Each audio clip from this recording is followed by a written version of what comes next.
जय हिंद भाई। मैं राहुल सिंह राजावत स्वागत करता हूं आपका मेरे यूट्यूब चैनल पर। दोस्तों, जैसे कि हम एसएससी CHSL 2024 के बेस्ट क्वेश्चन कर रहे हैं और ये क्वेश्चन की सीरीज़ जो हम चला रहे हैं वो शिफ्ट वाइज है ना। तो इससे पहले की क्लासें अगर आपने नहीं देखी हैं तो आप हमारे यूट्यूब प्लेलिस्ट पे जाकर वो सारी क्लासें देख सकते हैं। वहाँ पर आपको सारी क्लासें जो है मिल जाएंगी। ठीक है, तो फिलहाल के लिए आइए शुरुआत करते हैं पहले क्वेश्चन के साथ। तो देखो, पहले ब्रैकेट सॉल्व करना पड़ेगा। तो ये 4 और ये ऊपर आ जाएगा 5। तो जैसे ही मैं इसको खोलूँगा तो ये आ जाएगा ब्रैकेट, इसको मल्टीप्लाई में सॉल्व करूँगा मैं। तो यहाँ पर ऊपर कितना आ जाएगा, ऊपर जाएगा 4, नीचे आएगा कितना 5। ठीक है, नीचे कितना आएगा 5। और उसके बाद देखिए ये 3/2 इंटू ये 11/5। इसको जैसे ही मैंने मल्टीप्लाई किया तो ये ऊपर आएगा 4 और नीचे आएगा 5। उसके बाद जैसे ही इसको मल्टीप्लाई करेंगे तो ऊपर आएगा 5 और नीचे आएगा 33। ठीक है ना भाई।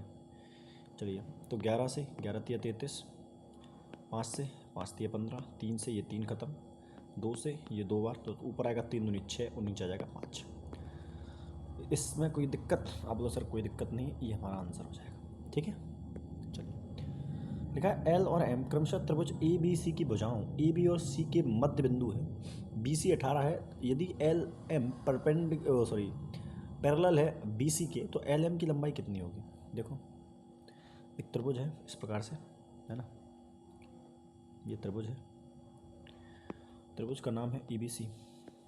ठीक है, बोला EB AC के मध्य बिंदु L और M जो है AB और AC के मध्य बिंदु हैं और पैरेलल भी हैं BC के। तो इस प्रकार से बोल सकता हूँ ये L है, मैं ये M होगा आपका। ठीक है ना भाई। अब बोला है कि BC 18 है और तो LM की लंबाई बताइए। देखो, आप जानते हैं कि जब भी मध्य बिंदु होते हैं तो ये एक होगा, ये एक होगा और ये पूरी लंबाई कितनी हो जाएगी 2। और इसके बीच में इन जब दो लाइनें पैरेलल होती हैं किसी त्रिभुज में तो इनके बीच में रेशियो किसका होता है। आप लोग सर 1 और 2 का होता है। तो 2 की वैल्यू अगर 18 है तो 1 की वैल्यू कितनी होनी चाहिए दोस्त, 9। कितनी होनी चाहिए, 9। ये आपका आंसर। इतनी बात में किसी को दिक्कत? आप लोग सर कोई दिक्कत नहीं। नेक्स्ट क्वेश्चन देखा, त्रिभुज ABC में भुजा BC के समांतर सीधी रेखा AB और AC क्रमशः बिंदु P और Q पर मिलती है। AB भुजा BC के समांतर सीधी रेखा AB और AC से क्रमशः P और Q पर मिलती है। ठीक है, यदि AP पैरेलल है QC के, AP इक्वल है QC के, तो AB की लंबाई 12 सेंटीमीटर है, तो AQ की लंबाई 2 सेंटीमीटर है, तो CQ की लंबाई बताइए। सिंपल क्वेश्चन है, बस लैंग्वेज में थोड़ा सा उसने घुमाया, बाकी और कोई दिक्कत नहीं है। ठीक है, ये ABC त्रिभुज है। ठीक, और बोला क्या है कि P और Q इसके मध्य बिंदु हैं। बोला है कि मध्य बिंदु है, नहीं को मध्य बिंदु की बात नहीं कहेगी। तो P और Q को Q पर मिलती है। ठीक है, बोला AP बराबर है QC के, मतलब जितनी लंबाई AP की है उतनी ही लंबाई QC की है। इस बात में कोई दिक्कत? आप लोग सर कोई दिक्कत नहीं है। AB की लंबाई 12 सेंटीमीटर है। AB की लंबाई कितनी है, 12 सेंटीमीटर, यानी ये पूरी लंबाई जो है 12 सेंटीमीटर है। ठीक है, AQ की लंबाई 2 है, AQ 2 है। ठीक है, CQ की लंबाई कितनी होगी? अगर देखो, अगर AQ 2 है तो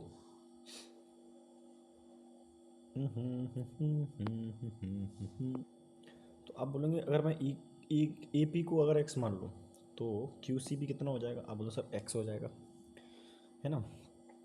अब देखो, अब क्या होता है, ये रेशियो बराबर हो जाएंगे यहाँ पर। इस साइड का रेशियो जो है, इस साइड का रेशियो इस साइड के रेशियो से बिल्कुल बराबर होगा। बिल्कुल सही बात है कि नहीं, है ना। तो मैं ये बोल सकता हूँ कि पहले AP ले रहा हूँ तो AP कितना है x, नीचे लो और दूसरे नीचे ले रहा हूँ इस पूरी साइड को, तो आप बोलेंगे, आप क्या बोलेंगे, ये आ जाएगा 12। ऐसे ही अगर मैं इसको बोलूँ तो ऊपर आ जाएगा 2 और नीचे कितना आ जाएगा 2 + x। ये बराबर हो जाएगा कि नहीं, दोनों सब बिल्कुल बराबर हो जाएगा। हालांकि क्वाड्रेटिक इक्वेशन बनेगी, अगर सेटिस्फाई भी करा सकते हैं आप, है ना। QC 10 ये कर लो, कोई दिक्कत नहीं है। तो ये 2x + x² बराबर 24। तो 24 को जब इधर लेके आएंगे तो ये हो जाएगा x² + 2x -24 बराबर 0। तो टुकड़े कर लो।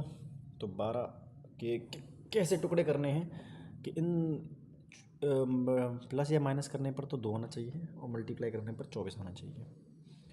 तो कैसे कर सकते हैं भाई? 6 चौक 24, 6 और 4 आ जाएंगे, ठीक है। और प्लस माइनस का 24 चाहिए भाई, तो क्या करना चाहिए? तो माइनस का 4 लेंगे और प्लस का 6, तभी तो 6 चौक 24 माइनस का 24 हो जाएगा और 6 में से 4 गए 2 बचेंगे। अब आप जानते हैं कि इनकी वैल्यू निकालने के लिए क्या करना होता है। सबसे पहले तो इनके साइन चेंज करो, तो ये माइनस का 6 आएगा और ये आ जाएगा 4। तो आप जानते हैं कि माइनस की कोई साइड की लंबाई माइनस में तो हो नहीं सकती, तो प्लस में ही होगी। तो आंसर कितना होना चाहिए आपका? 4 होना चाहिए। ठीक है भाई, कोई दिक्कत? अब सर कोई दिक्कत नहीं। चलिए नेक्स्ट क्वेश्चन। देखा, एक आदमी अपनी आय का 35% भोजन पर खर्च और शेष आय का 4/13 भाग परिवहन पर खर्च करता है। वह कुछ अन्य खर्च करता है लेकिन प्रति माह 63 रुपये बचाता है, जो कि भोजन और परिवहन पर खर्च करने के बाद शेष राशि का 20% है के बराबर। उसकी मासिक आय बताओ। देखो, बात यह है कि मेरे 100 रुपये थे मेरे पास, 35% मैंने भोजन पर खर्च कर दिए, मेरे पास बचे 65 रुपये। और 65 का 4/13 मैं किस पे खर्च कर देता हूँ? तो 65 का 4/13 मैं खर्च कर देता हूँ परिवहन पर, मतलब 20 खर्च कर देता हूँ। टोटल मैंने जो खर्च कर दिया वो कितना कर दिया? 55 रुपये। अगर मैंने 55 खर्च कर दिया तो बचा कितना मेरे पास? 45 रुपये। लाइक ये 45 रुपये जो है, अब जो उसकी जो बचाता कितना है? 63 तो बचाता है। अब ये 63 जो है वो 20% है किसकी? कि इस पर परिवहन पर, ये भोजन और परिवहन पर खर्च करने के बाद जो बच रहा है ना, उसका 20% के बराबर है क्या? आपका बचत। ठीक है, तो यहाँ से काटेंगे 5 9 45 और 9 7 63, यानी एक की वैल्यू आ जाएगी 700। मुझे 100 की वैल्यू चाहिए, तो 100 7 के आगे बहुत सारे जीरो लगे होंगे, क्या फर्क पड़ता है उससे। ठीक है, खत्म हो गया सवाल। कोई दिक्कत? आप बोलो सर कोई दिक्कत नहीं। Next question. एक महीने के पहले दिन की शुरुआत में राजेश के पास 500 अंडे हैं। वह दिन के अंत में 20% अंडे बेच देता है। अगले दिन की शुरुआत में उपलब्ध अंडों के 20% अंडे और मिला लेता है। अगले दिन के अंत तक वो 20% अंडे बेच देता है। यह पैटर्न महीने तक के तीसरे दिन तक जारी रहता है। तब उसके पास 1024 अंडे बचते हैं। निम्न में से बी का मान किसके बराबर है? हालांकि ऑप्शन से भी हो सकता है, लेकिन पैटर्न क्या है तो पहले पैटर्न समझ लेते हैं। पैटर्न ये है कि मान के चलो उस व्यक्ति के पास 100 अंडे थे। सॉरी, 100 कहाँ, मानना ही नहीं है, स्टार्टिंग में 500 अंडे थे, वो खुद कह रहा है, तो कोई दिक्कत ही नहीं ना। कि व्यक्ति के पास 500 अंडे थे, 500 अंडे में 20% अंडे बेच देता तो मतलब 4/5 बचेंगे उसके पास, है ना। पहले वाईफाई बंद करने दो। 20% अंडे बचेंगे उसके पास, ठीक है ना भाई। अब बोला है कि अब उसने क्या किया, 20% अंडे मिला लिए, तो यानी मैं बोल सकता हूँ कि उसके पास 100 + b/100 अंडे हो गए होंगे, है ना। अगले दिन फिर वो 20% बेच देता, मतलब फिर से उसके पास 4/5 बचेंगे। यही पैटर्न महीने के तीसरे दिन तक चलता है। यानी अब उसके पास फिर से हो गए 100 + b अंडे, फिर मिला लेगा बटे 100, और फिर से उसके पास कितने बचेंगे? 4/5। ये पहले दिन की बात है, ये दूसरे दिन की बात है ना। तीसरे दिन के अंत तक चलता है, और फिर से यही चीज़ होगी कि 100 + b/100 और इंटू 4/5, और बराबर ये कितने के बराबर है? 1024 के। 1024 के बराबर है। तो 4 से काटूंगा तो 4 दूनी 2 बचेंगे, 4 5 20, 4 6 24, 256। फिर से 4 चौक 16, 16 से 256, 16 बार जाएगा। फिर से 4 चौक 16, 4 बचा यहाँ पर, ठीक है। अब देखो ये गया 5 बार, 5 से 5 खत्म, ठीक है भाई। उसके बाद और कुछ और क्या काट सकते हैं, ठीक है। तो यहाँ पे आएगा 5 25, है ना, और 25 और इंटू 100। तो देखो यहाँ क्या बचेगा, 100 + b का होल क्यू हो जाएगा। 1 2 3 बार है ना, तो होल क्यू बराबर यहाँ चला जाएगा क्या, 5 × 5 × 5, ठीक है। और ये 100 × 4, ठीक है।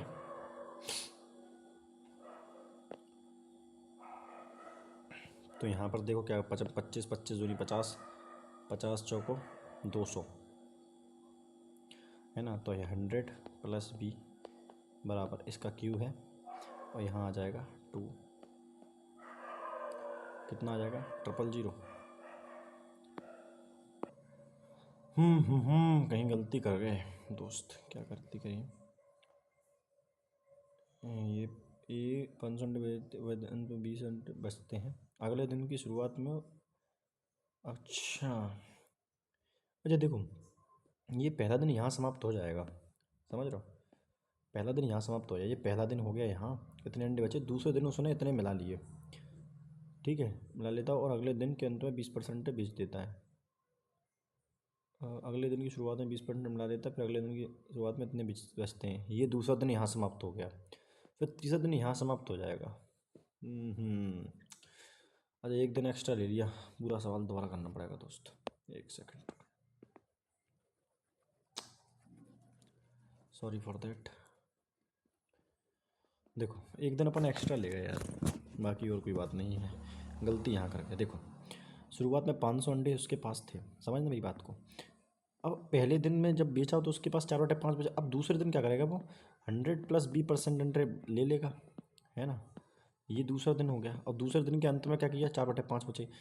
फिर तीसरे दिन क्या करेगा, फिर से वो 100 + 20% अंडे ले लेगा, जितने उसके पास है उसके 100 + 20% अंडे जोड़ लेगा, और फिर तीसरे दिन के लास्ट में उसके पास इतने अंडे बचने चाहिए मेरे हिसाब से।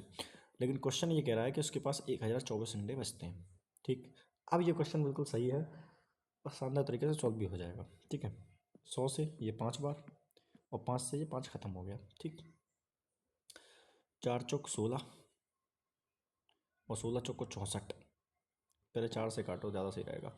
4 दूनी 8, 2 बचे, 4 पंचे 20 और 4 छंग 24 और 4 चौक 16, 16 से ये जाएगा 16 बार, ठीक है। चलिए अब सही है, बिल्कुल सही है। अब यहाँ से देखो इस पूरे को यहाँ बच रहे हैं और ये बचेगा 100 + b का होल स्क्वायर, और वहाँ पर क्या बचेगा, देखो अपन को स्क्वायर बनाना है तो मैं इसको तोड़ूंगा स्क्वायर टाइप से, कि ये 5 है तो ये 5 का स्क्वायर बन जाएगा, ठीक है। मतलब समझ रहे हो ना मैं क्या क्या लिखना चाह रहा हूँ, क्योंकि मैं जानता हूँ मैं अभी रूट चढ़ाऊँगा इसके ऊपर, तो मैं ऐसे लिखूँगा कि ये ना पेड़ों में टूट जाए, ठीक। इस 100 को मैं लिख सकता हूँ 25 चौको 100, 25 × 4, और इस 16 को तो मैं 16 ही लिखा रहने दूँ, क्या दिक्कत है। अब देखो अब ये जानता हूँ कि जैसे ही इसको हटाऊँगा यहाँ से, यहाँ पर रूट चढ़ जाएगा, जब रूट चढ़ेगा तो रूट के अंदर बाहर क्या निकलेगा, आप जो सर यहाँ से 5 आ जाएगा, इसको हटाकर यहाँ से भी 5 आ जाएगा, है ना, यहाँ से 2 आएगा, ठीक है, और यहाँ से क्या आएगा, यहाँ से भी आपका 4 आएगा। तो 5 25, 25 दूनी 50, 50 चौका 200, तो 200 यहाँ पर आ जाएगा, तो 200 इस 100 को इधर भेजेंगे तो b की वैल्यू कितनी आ जाएगी, तो b की वैल्यू आएगी 100, कितनी आ जाएगी दोस्त, 100, ये आपका आंसर है ना। चलिए अगला क्वेश्चन है, क्वेश्चन बोल रहा है कि PQR में PR 10 है, PT की लंबाई ज्ञात कीजिए, ST पैरेलल है, QR दिया गया है कि PS 6 सेंटीमीटर, QS 14 सेंटीमीटर। एक PQR त्रिभुज है इस प्रकार से, है ना, PQR, PR की लंबाई 10 है, PT की लंबाई ज्ञात कीजिए, जो ST पैरेलल है QR के, ST पैरेलल है QR के, ये S है ये T है, ठीक है, ST पैरेलल है QR के। अब PS 6 सेंटीमीटर है, ये 6 है, QS 14 है, QS 14 है, तो यानी अगर मैं इनका रेशियो देखूँ तो इनका रेशियो जो आएगा वो 3:7 आएगा। तो अब ये भी रेशियो, यानी इसकी टोटल लंबाई कितनी होनी, 10 यूनिट होनी चाहिए, ये 10 यूनिट इसकी बराबर के होगा, तो अब 10 की बराबर 10 है तो ये भी 3 होगा, ये 7 होगा, ख़त्म हो गया। पूछा क्या किसकी लंबाई थी, PT की लंबाई, तो PT कितना है 3 सेंटीमीटर, ख़त्म हो गया सवाल दोस्त, कोई दिक्कत, आंसर कोई दिक्कत नहीं है। नेक्स्ट क्वेश्चन मतलब EFG में XY पैरेलल है FG के चतुर्भुज XY ट्रायंगल ई भुज में, अच्छा त्रिभुज EFG है, पहले तो इससे त्रिभुज बना लेते हैं ना, त्रिभुज बनाते हैं पहले,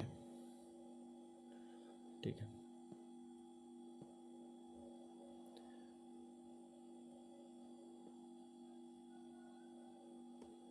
ठीक, त्रिभुज है EFG, ठीक, बोला है त्रिभुज EFG में XY पैरेलल है FG के, मतलब XY कहीं ना कहीं ये पॉइंट होंगे ऐसे, XY पैरेलल है, मतलब समझ रहे हो, एक थ्योरम पे कितने सारे सवाल आए हैं, इसी एक थ्योरम पे पैरेलल वाली पे। अब बोला है XFGY, XFGY यानी ये चतुर्भुज की बात कर रहा है, का क्षेत्रफल 44 है। चलो ठीक है भाई। और EX और GF का जो रेशियो है, EX और XF का, सॉरी EX और XF का रेशियो 2:3 है। ठीक है, बहुत सही। तो EXY का क्षेत्रफल बताइए। पॉइंटों में आंसर आने वाला है, क्यों? क्योंकि आप जानते हो कि अब इनका जो रेशियो होगा वो रेशियो होगा कैसे, जब ये पैरेलल हो जाती है ना, तो रेशियो इनका 2 और 3 के अनुपात में ही होना चाहिए, 2 और 5 के अनुपात में। पहले वाला केवल इतना और दूसरा टोटल होता है। तो 5 की वैल्यू 44 की वैल्यू 5 है, 2 की वैल्यू निकालो, है ना, 45। एक सेकेंड। अच्छा देखो, एक बात को तो समझाना भूल ही गए, देखो समझो जरा, वो क्या है, वो ये है। ए रुक जा, ए भाई, ए भाई भाई भाई भाई भाई, देखो समझो एक बात को, मुझसे गलती हुई। बात ये है कि जो रेशियो होगा ना, अब ये रेशियो का करेंगे स्क्वायर, तो 4 और ये आएगा 25। अब सुनो, ये 25 जो एरिया है, ये 25 जो दिखा रहा है, ये पूरे का एरिया है, इस पूरे ट्रायंगल का एरिया है 25, और इसका एरिया है कितना, 4। अगर पूरे का 25 है, इसका 4 है, तो इसका कितना होगा आप अनुसार, इसका बचा 21। और इसी 21 की वैल्यू कितनी दे रखी है, 44। कितनी दे रखी है, 44। ठीक, मैं ज़्यादा, इसको ज़्यादा मान रहा हूँ, इसको 22 मान लूँ तो कोई दिक्कत है? इसको मैं 22 मान लूँ, मतलब अगर मैं इसको ज़्यादा मान रहा हूँ तो ऊपर आंसर कम आएगा, ऊपर आंसर कम आएगा, मतलब अगर मैं 22 से काटूंगा तो ये पूरा पूरा 2 बार जाएगा। और अगर 21 होता तो 2 बार ना जाके 1 पॉइंट में कुछ करके आता। समझ में आ रहा है कि नहीं आ रहा? है ना, ज़्यादा बार जाता, 2 पॉइंट करके कुछ आता, 2 पॉइंट करके कुछ आता, क्योंकि ज़्यादा बार जाता। तो मेरा जो आंसर आएगा 4 दूनी 8, 8 से थोड़ा सा ज़्यादा होना चाहिए, और 8 से थोड़ा सा ज़्यादा दोनों आंसर है, मतलब मुझे फिक्स कैलकुलेशन करनी पड़ेगी। आई एम सॉरी, मैंने ऑप्शन देखे ही नहीं ना, तो यानी मुझे कैलकुलेशन तो करनी ही पड़ेगी, क्योंकि 8 से ऊपर 2 आंसर मिल गए। ठीक है ना, एक ये है, एक ये है, यानी ये दोनों मेरे आंसर नहीं होने चाहिए थे। अब देखो 21 की वैल्यू है 44, 21 की वैल्यू कितनी, 44, मुझे चाहिए 4 की वैल्यू, तो 4 चौक 16, 4 चौक 16, 176 बटा 21, तो 21 से करेंगे तो 21 पंचे 85, 5 होता है, मुँह महामूर्ख, 21 पंचे 105 होता है। 8 बार जा सकता है, 8 दूनी 16, 160, 8 एकम 8, 8 दूनी 16, 168 जा सकता है, तो 8 बार जाएगा, 21 अट्ठे 168, कितना बच गया, तो 2 यहाँ से 70, 8 बच गए, 8 ही बचे, तो 8 बच गए। ठीक है ना, पॉइंट लगाएंगे तो ये 80 हो गया, तो 21 दिया 63, 3 बार ही जाएगा, क्योंकि 21 चौका कितना हो जाएगा, 21 चौका 84, जो कि ज़्यादा निकल जाएगा, तो 21 पॉइंट करके आ जाएगा आंसर, है ना। वैसे भी एक बार जा नहीं सकता था। ठीक है, नेक्स्ट क्वेश्चन, ये तो वही सेम क्वेश्चन है। अगला, त्रिभुज की भुजाएं 3, 4, 5 हैं, 5 लंबाई भुजा वाली पर विपरीत शीर्ष डाले गए लंब की लंबाई ज्ञात करें। देखो सीधा सीधा फॉर्मूला है, अगर आपको पता है कि ये 3, 4, 5 एक राइट एंगल ट्रायंगल बनेगा, तो पता तो पड़ गया होगा, ये 3 मान लो, इसको 4 मान लो, इसको 5 मान लो, फ़र्क नहीं पड़ता इसको 4 मानो इसको 3 मानो, क्योंकि आपसे पूछा इसके एवज में, है ना। तो देखो इसकी लंबाई निकालने के लिए इस पर एक लंबा डाला जाता है इस प्रकार से, तो इस लंबे की लंबाई आपसे पूछी है, तो इस लंबे की लंबाई निकालने के लिए इन दोनों को मल्टीप्लाई करो, 3 चौक 12, और इस सामने वाली भुजा से दे दो डिवाइड, तो 5 दूनी 10.4, यानी 2.4 आपका आंसर होना चाहिए। ठीक है तो दोस्त, चलिए एक क्वेश्चन और ले लेते हैं। देखा 428 पृष्ठों वाली पुस्तक को क्रमांकित करने के लिए आवश्यक अंकों की संख्या, मतलब ये क्वेश्चन है ना यूपीएसआई में भर भर के आता है, इस सब मतलब भर भर के पूछा गया था, है ना। यूपीएसआई के जो क्वेश्चन हम करा रहे हैं तो उसमें भर भर के ये क्वेश्चन आए हैं। अब बात क्या है, मतलब कुल मिला के मुझे कितनी बार जो है कीबोर्ड पर प्रेस करना पड़ेगा 428 पृष्ठ वाली पुस्तक को छापने के लिए। अब समझना मेरी बात को जरा, कि जैसे मैं बोलूँ 1 से लेकर 9 तक कितने अंक होंगे, आप बोलो सर 9 डिजिट होंगे, क्योंकि 9 बार प्रेस करना पड़ेगा। मैं बोलूँ 10 से लेकर 99 तक कितने डिजिट होंगे, आप बोलेंगे सर 89 प्लस 90 डिजिट होंगे। सर ऐसा क्यों, क्योंकि हम तो यहाँ माइनस कर रहे हैं, 90 आएगा, सॉरी कितना आएगा, 89 आना चाहिए, आप 90 कर रहे हैं, क्योंकि बेटा आप 10 को इंक्लूड नहीं कर रहे हैं, 10 को भी इंक्लूड करना पड़ेगा तो 90 हो जाएगा। ऐसे ही 100 से लेकर कहाँ तक, 428 तक, 428 तक कितने अंक होंगे, 428, तो 8 2 328 है ना, 328 पृष्ठ होंगे और एक जोड़ जोड़ना पड़ेगा तो 329 होंगे। तुम्हें जो मैंने देखा। हाँ अब देखो ये इतने हो गए। अब मेरी बात को समझना कि ये 90 जो है, 90 के दो डेट वाले हैं, तो इनमें दो बार दबाना पड़ेगा, क्योंकि ये 2 डेट के नंबर है ना। 2 डेट अगर मुझे 10 दबाना है तो मुझे 1 भी दबाना पड़ेगा, 2 0 भी दबाना पड़ेगा, मतलब 2 बार क्लिक करना पड़ेगा। और 3 डेट के लिए 3 बार क्लिक करना पड़ेगा। तो जाएगा 180 और ये कितना आएगा, 3 9 27 और 3 दूनी 6 तो 8 और 3 3 9, ठीक है 987। तो 9 और 7 कितना होता है, 16। यूनिट डेट 6 आना चाहिए, 6 आपका आंसर है, बाकी जोड़ लेते हैं। तो 9 7 16 हंसलाई 1, 8 8 16 1 17 हंसलाई 1, 9 1 10 फिर 11 1176, मतलब 1176 बार आपको जो है 1 से लेकर 428 तक की गिनती में इतनी बार आपको बटन क्लिक करना पड़ेगा। ठीक है दोस्त, चलिए तो ये थी आज की क्लास, मिलते हैं अगली क्लास में, तब तक के लिए धन्यवाद।